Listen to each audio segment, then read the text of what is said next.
Action et perception doivent viser à accomplir des fins pratiques, à exercer la pensée, à maintenir une confiance fondée sur la compréhension, une confiance discrète, cachée en pleine vue. Au cœur d'une ville animée, une décision unique de Marc Aurèle. Il y a plus de 2000 ans résonne encore, montrant l'impact profond de la philosophie stoïque sur nos vies. Cette sagesse ancienne nous enseigne non seulement à endurer les tempêtes de la vie, mais à les accueillir, sachant qu'elles nous affinent comme le vent sculpte la pierre. Le stoïcisme n'est pas seulement une question de supporter les difficultés, mais de les transformer en force. Aujourd'hui, nous plongeons dans comment l'adoption des principes stoïciens peut révolutionner votre routine quotidienne, transformant ce que nous considérons souvent comme des luttes banales en puissantes leçons de résilience et de concentration. Rejoignez-moi alors que nous explorons comment ces stratégies intemporelles peuvent vous aider à mener une vie plus intentionnelle et impactante. Si vous trouvez cette exploration du stoïcisme fascinante, assurez-vous de vous abonner et de regarder la vidéo entière. En tant que personne qui se démarque de la foule, considérez-vous comme une exception. Cette vidéo est conçue avec votre perspective unique à l'esprit. Souvent, nous nous qualifions de paresseux presque instinctivement.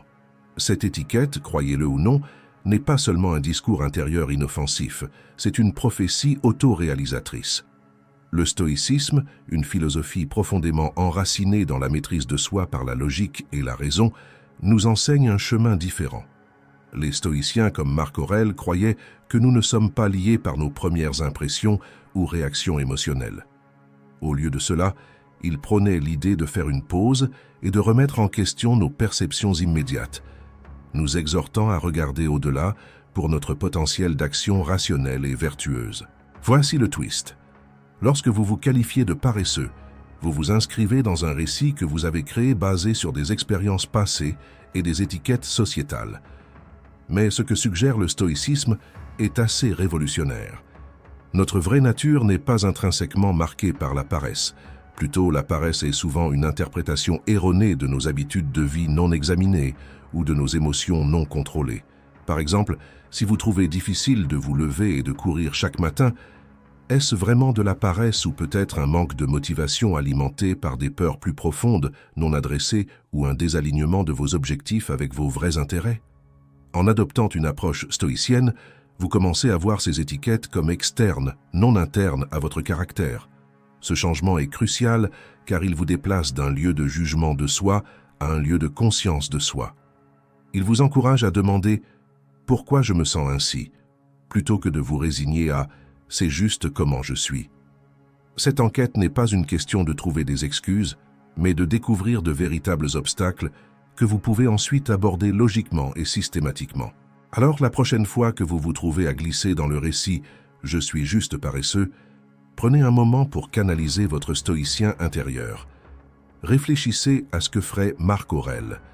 Il vous suggérerait probablement d'examiner l'hypothèse de manière critique, d'explorer ses origines et d'évaluer sa validité. Il vous rappellerait que vos actions vous définissent, non vos pensées ou sentiments passagers, et en pratiquant cela, vous découvrirez que ce que vous étiquetez autrefois comme de la paresse pourrait en fait être un réseau complexe de défis qui ne sont pas seulement compréhensibles, mais abordables. Les aborder ne dissipe pas seulement le mythe de votre paresse, cela transforme votre compréhension de vous-même et de vos capacités, vous mettant sur la voie d'une véritable amélioration de soi et d'une action rationnelle. Déchiffrer pourquoi nous tombons dans des schémas de paresse peut être éclairant, et le stoïcisme nous offre une puissante lentille pour explorer ces problèmes sous-jacents. Les philosophes stoïciens comme Sénèque et Épictète enseignaient que nos comportements externes découlent de croyances et de jugements internes. Ainsi, lorsque nous manifestons de la paresse, il est crucial de décortiquer les couches et d'examiner les fondements mentaux et émotionnels qui motivent ce comportement. La paresse n'est pas seulement une question de manque de mouvement, c'est souvent un symptôme de problèmes plus profonds, tels que la peur, l'insécurité ou même un désalignement entre nos objectifs et notre vrai moi. Par exemple, considérez quelqu'un qui procrastine pour commencer un nouveau projet. À la surface, cela peut sembler de la paresse, mais en y regardant de plus près, cela pourrait être la peur de l'échec, la peur du jugement ou même un manque de passion pour la tâche à accomplir. Les stoïciens argumenteraient que chacun de ces éléments découle de croyances erronées qui peuvent être examinées et corrigées par la raison et la réflexion. Dans la pensée stoïcienne, comprendre les causes profondes de nos actions implique la discipline du consentement, reconnaître et consentir uniquement aux jugements qui sont vrais et rejeter ceux qui sont faux. Cette pratique est vitale car elle nous aide à arrêter de réagir à la vie en pilote automatique et à commencer à répondre avec intention et sagesse. En questionnant nos réactions immédiates et les croyances qui les sous-tendent, nous pouvons commencer à voir lesquelles de nos motivations sont conduites par des peurs infondées ou des désirs mal placés. De plus, les stoïciens soulignent l'importance d'aligner nos actions avec nos valeurs, un concept connu sous le nom de vivre en accord avec la nature. Dans ce contexte, la nature ne se réfère pas seulement au monde naturel, mais à notre vraie nature en tant qu'êtres rationnels et sociaux. Lorsque nous comprenons les causes profondes de notre paresse, nous pouvons mieux aligner nos actions avec notre vraie nature. Par exemple, si un décalage entre notre profession et notre passion nous rend léthargiques, reconnaître cela peut nous inciter à chercher un travail plus épanouissant ou à trouver du sens dans notre rôle actuel. En appliquant les principes stoïciens, nous transformons notre compréhension de la paresse d'un défaut personnel en un défi navigable. Cette approche non seulement apporte de la clarté, mais nous donne aussi le pouvoir d'apporter des changements concrets. Elle nous encourage à ne pas avoir honte de notre paresse, mais à la disséquer, la comprendre et finalement la surmonter par l'action réfléchie et l'introspection. Il ne s'agit pas de nous punir, mais de nous libérer pour vivre plus pleinement engagés avec le monde, d'une manière qui reflète nos valeurs et aspirations les plus profondes. Les stoïciens, en particulier Épictète, croyaient que comprendre notre rôle dans l'univers et aligner nos actions avec cette compréhension est crucial pour vivre une vie épanouie. Ce principe ne consiste pas seulement à trouver ce que nous aimons, mais aussi à reconnaître nos responsabilités et devoirs envers nous-mêmes et les autres. Dans le contexte de la lutte contre la paresse, redécouvrir la direction signifie se poser des questions difficiles. Que sommes-nous censés faire? Nos chemins actuels reflètent-ils vraiment nos valeurs et compétences les plus profondes? La paresse s'installe souvent lorsqu'il y a un désalignement entre nos activités quotidiennes et nos objectifs de vie plus grands. Si nous ne sommes pas engagés ou si notre travail semble dénué de sens, l'inertie prend le dessus. Le remède stoïcien impliquerait un examen réfléchi de notre but dans la vie. Il ne s'agit pas de révélations grandioses du jour au lendemain, mais de petites réflexions constantes sur ce qui nous fait nous sentir le plus vivants et le plus en accord avec notre démon intérieur. Un concept stoïcien qui se réfère à l'esprit vrai ou caractère divin de chacun. Il s'agit d'évaluer nos vies d'une manière qui va au-delà des désirs superficiels ou des attentes sociétales, en creusant profondément dans ce qui contribue véritablement à notre bien-être personnel et communautaire.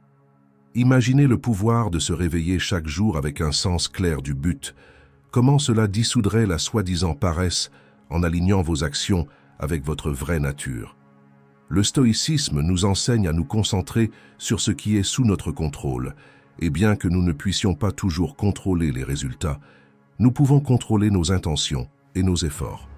Rediriger la direction de notre vie peut signifier changer de carrière, commencer un nouveau passe-temps, ou simplement changer notre attitude envers les tâches que nous avons déjà.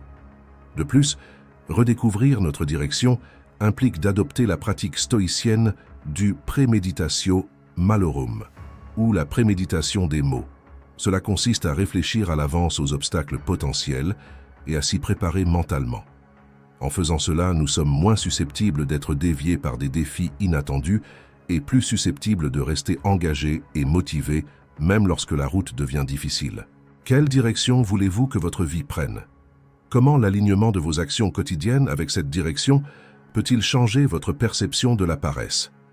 Ce ne sont pas seulement des réflexions philosophiques, mais des questions pratiques qui, une fois répondues, peuvent vous propulser de la passivité à la passion, de l'inertie à l'inspiration. En redéfinissant nos objectifs et en les alignant avec notre vraie nature, nous exploitons le pouvoir stoïcien de non seulement rêver d'une vie meilleure, mais de l'actuellement créer. Selon le stoïcisme, la vraie valeur de notre travail n'est pas déterminée par les récompenses ou la reconnaissance externe, mais par la manière dont il s'aligne avec nos vertus et nos principes. Marc Aurèle parlait souvent de faire un travail qui est bon et juste, soulignant l'importance de voir de la valeur dans les actions qui contribuent au bien commun et maintiennent son intégrité personnelle. En termes pratiques, valoriser votre travail signifie regarder au-delà des tâches superficielles et trouver la signification plus profonde dans ce que vous faites chaque jour. Par exemple, si vous êtes enseignant, la valeur de votre travail ne réside pas seulement dans la transmission des leçons, mais dans la formation des jeunes esprits et l'inspiration de la prochaine génération. Si vous travaillez dans un cadre d'entreprise, il ne s'agit pas seulement d'atteindre des objectifs, mais aussi de favoriser le travail d'équipe, de contribuer positivement à la culture du lieu de travail et de développer vos compétences professionnelles. La pratique stoïcienne de la réflexion sur son travail est également cruciale. Cela peut se faire par le biais du journal intime, une méthode adoptée par de nombreux stoïciens, y compris Marc Aurèle, dont les écrits dans les Méditations servent d'exemple profond de réflexion personnelle. Par le journal, vous pouvez explorer les raisons derrière vos tâches, l'impact de votre travail et comment il contribue à votre croissance personnelle et professionnelle. Notez le pourquoi derrière vos actions renforce la valeur de votre travail et l'intègre plus profondément dans votre sens du but. En outre, le stoïcisme nous enseigne le concept de devoir et de faire notre travail avec diligence et soin, peu importe combien cela peut sembler banal ou répétitif. Cela est dû au fait que chaque travail a le potentiel d'être une forme d'expression de soi et un témoignage de notre caractère. Lorsque nous commençons à voir nos tâches quotidiennes sous cet angle, la paresse devient moins une question de ne pas vouloir faire le travail et plus une question de ne pas vouloir compromettre l'expression de nos vertus à travers nos actions. Enfin, valoriser votre travail implique de reconnaître et de confronter les obstacles qui nous font considérer nos tâches comme indignes ou ennuyeuses. Le stoïcisme nous équipe de l'état d'esprit pour questionner ces obstacles. Sont-ils vraiment des barrières ou des défis que nous sommes appelés à surmonter? En réévaluant les obstacles sur notre chemin, nous pouvons transformer notre travail en opportunité pour démontrer résilience, adaptabilité et vertu. Valoriser véritablement votre travail, c'est comprendre son rôle non seulement dans le contexte de votre vie quotidienne, mais dans le tissu plus large de votre cadre moral et éthique. Il s'agit de voir chaque tâche comme une opportunité de pratiquer le stoïcisme, d'agir avec intention, de vivre selon vos principes et de trouver du sens dans la banalité. Ce changement de perspective peut puissamment contrecarrer les sentiments de paresse, car il relie chaque action à une cause personnelle plus profonde, qui vaut la peine d'être poursuivie. Cette idée repose sur un échange pratique, équilibrant des périodes de repos avec la productivité, non pour s'adonner à la paresse, mais pour l'utiliser stratégiquement comme un moteur d'accomplissement des tâches. Le stoïcisme, avec son accent sur la discipline et le contrôle de soi, offre un cadre solide pour comprendre et mettre en œuvre cet échange d'une manière qui améliore à la fois notre productivité et notre bien-être. Des stoïciens comme Sénèque et Marc Aurèle discutent souvent de l'importance de la structure et de la routine dans la vie quotidienne, suggérant qu'une approche disciplinée des tâches peut conduire à une plus grande clarté mentale et satisfaction personnelle. Ils prônaient une vie qui équilibre action et réflexion, ce qui s'aligne bien avec l'échange paresse-travail. Dans ce modèle, le temps de pause n'est pas simplement destiné au repos, mais à la réflexion sur nos actions, à en tirer des leçons et à nous préparer mentalement aux prochains défis. En intégrant des périodes de paresse ou de détente avec le travail, nous adhérons à l'idéal stoïcien de tempérance, la modération en toute chose. L'essentiel n'est pas de se balancer trop vers un travail incessant ou une inactivité totale, mais de trouver un équilibre harmonieux qui nous maintient engagés et en paix. Cette approche ne nous rend pas seulement plus productifs, elle s'aligne aussi avec la pratique stoïcienne de la pleine conscience, où chaque action est réalisée avec une pleine conscience et une considération de son but. De plus, l'échange paresse-travail nous encourage à voir la détente comme une récompense méritée, non comme du temps perdu. Ce changement de perspective peut modifier de manière significative notre réponse émotionnelle et psychologique au travail. Lorsque la relaxation est méritée, elle devient une partie du cycle de productivité plutôt qu'une interruption. Cette méthode reflète le principe stoïcien de cause à effet, où chaque action, travail, conduit à une conséquence logique, repos, et chaque période de repos sert de catalyseur pour une future productivité. En mettant en œuvre l'échange paresse-travail, il est essentiel de fixer des objectifs clairs et atteignables pour chaque période de travail, une autre pratique stoïcienne. En faisant cela, vous créez une série de petites victoires, chacune contribuant à un sentiment d'accomplissement et de motivation. Par exemple, après avoir terminé une session de travail concentrée de 2 heures, une pause de 30 minutes pour profiter d'une activité de loisir, non seulement rafraîchit l'esprit, mais renforce également la valeur du travail accompli. Cette stratégie est particulièrement efficace pour combattre la procrastination, une forme de paresse souvent alimentée par la peur ou la surcharge. En décomposant le travail en segments gérables, accompagnés de pauses récompensantes, les tâches semblent moins intimidantes et l'esprit est conditionné à s'engager plutôt qu'à se retirer. L'échange paresse-travail, lorsqu'il est vu à travers un cadre stoïcien, consiste à cultiver un style de vie qui honore à la fois notre besoin de productivité et notre besoin de repos. Il s'agit de reconnaître que notre énergie et notre attention sont des ressources finies qui doivent être gérées judicieusement. Avec le stoïcisme comme ancre de cette approche, nous pouvons transformer ce qui pourrait initialement sembler être de la paresse en une stratégie délibérée et réfléchie qui améliore notre efficacité et enrichit nos vies. Dans le voyage pour surmonter la paresse, mesurer la transformation ne consiste pas seulement à noter les changements, mais à comprendre et apprécier le progrès accompli. Le stoïcisme fournit une perspective précieuse sur ce processus en mettant l'accent sur l'importance de la conscience de soi et de l'évaluation objective de soi. Les philosophes stoïciens, en particulier Épictète, insistent sur l'importance de suivre notre croissance intérieure et les améliorations de notre caractère autant, sinon plus, que nos réalisations extérieures. Pour les stoïciens, la véritable transformation se produit à l'intérieur. Il s'agit de voir dans quelle mesure nous pouvons aligner nos actions avec nos valeurs et nos vertus. Cet alignement interne est ce qui conduit à de véritables changements de comportement, comme surmonter la paresse. Ainsi, lorsque nous mesurons notre transformation, nous ne nous contentons pas de regarder combien de tâches nous avons accomplies ou combien d'objectifs nous avons atteints. Au lieu de cela, nous nous concentrons sur la manière dont ces réalisations reflètent notre croissance dans des vertus telles que la discipline, la persistance et la résilience. Mettre en œuvre cette approche stoïcienne implique une réflexion régulière sur soi, qui peut se faire par des techniques comme le journal intime ou la méditation.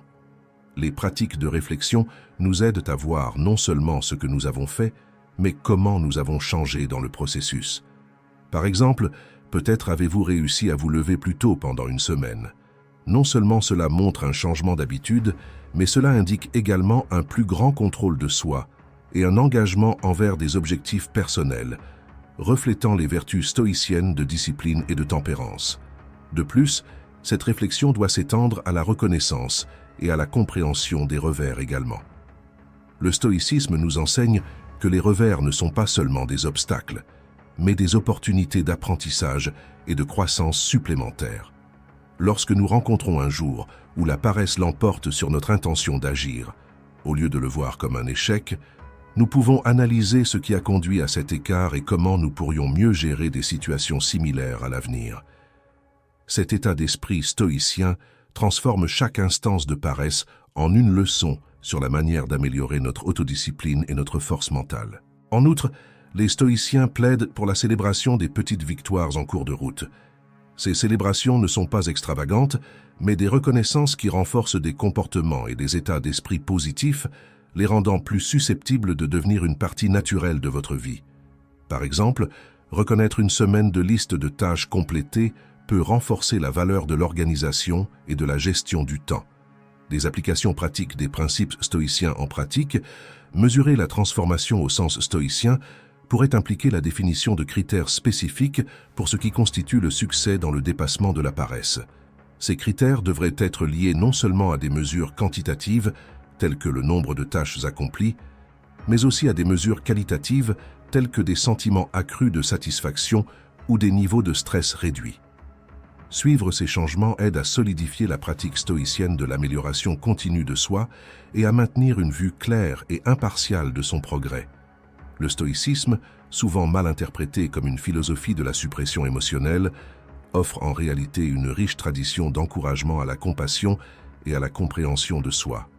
Les stoïciens, y compris des dirigeants comme Marc Aurèle, croyaient que se montrer dur envers soi-même ne mène pas nécessairement à de meilleurs résultats, mais que la compréhension et la bienveillance pouvaient favoriser une voie plus durable vers l'amélioration personnelle.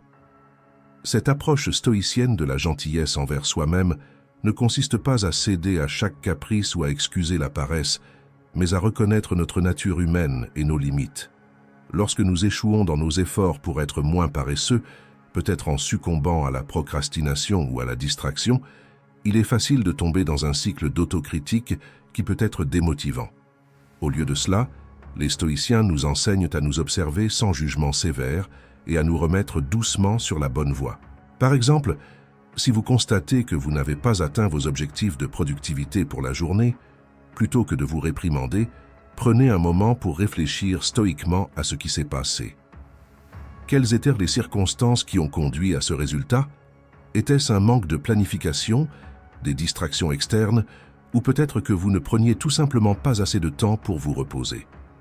En abordant ces questions avec gentillesse et clarté, vous pouvez apporter des ajustements qui ne sont pas seulement pratiques, mais aussi encourageants. De plus, pratiquer la gentillesse envers soi-même implique également de reconnaître les efforts déployés, non seulement les résultats. Le stoïcisme soutient que la vertu réside dans l'effort et l'intention, pas nécessairement dans le succès ou l'échec de l'entreprise. Cette perspective aide à construire la résilience car elle déplace l'accent de ce que nous n'avons pas réussi à accomplir à la valeur de nos efforts. Reconnaître et célébrer vos efforts pour combattre la paresse renforce des comportements et des états d'esprit positifs, les rendant plus susceptibles de devenir une partie naturelle de votre vie. En outre, la gentillesse envers soi-même dans le stoïcisme s'étend également à la façon dont nous nous préparons aux défis futurs. Il s'agit de nous équiper des bons outils et de l'état d'esprit pour faire face à tout ce qui se présente à nous. Cela pourrait signifier fixer des objectifs plus réalistes, décomposer les tâches en morceaux plus petits et plus gérables, ou simplement planifier du temps pour un repos et une récupération adéquats. Chacune de ces actions est une forme de gentillesse qui respecte nos capacités et nos besoins. En pratique, l'incorporation de la gentillesse envers soi-même pourrait ressembler à la création d'une routine nocturne où vous passez en revue les réalisations et les défis de la journée, non pas pour critiquer, mais pour comprendre et planifier. Cela pourrait impliquer de commencer chaque matin avec un rappel de votre valeur et de votre potentiel, non basé sur votre productivité, mais sur votre valeur inhérente en tant qu'être humain rationnel et capable. En cultivant une relation plus gentille et plus compréhensive avec nous-mêmes, nous améliorons notre capacité à affronter et à surmonter la paresse. Cette gentillesse stoïcienne n'est pas une option douce, mais un outil stratégique qui renforce la force intérieure et la flexibilité, des qualités essentielles pour quiconque cherche à mener une vie plus active et intentionnelle. Alors que nous terminons le voyage d'aujourd'hui à travers le stoïcisme et l'art de conquérir la paresse, rappelez-vous que chaque pas que vous faites est une pierre posée sur le chemin vers une vie plus réfléchie et intentionnelle. Merci de nous avoir rejoints et si vous cherchez à approfondir la sagesse de la philosophie ancienne, n'oubliez pas de consulter l'une des vidéos de la chaîne. Ensemble, continuons à transformer non seulement nos actions, mais notre vision même de la vie.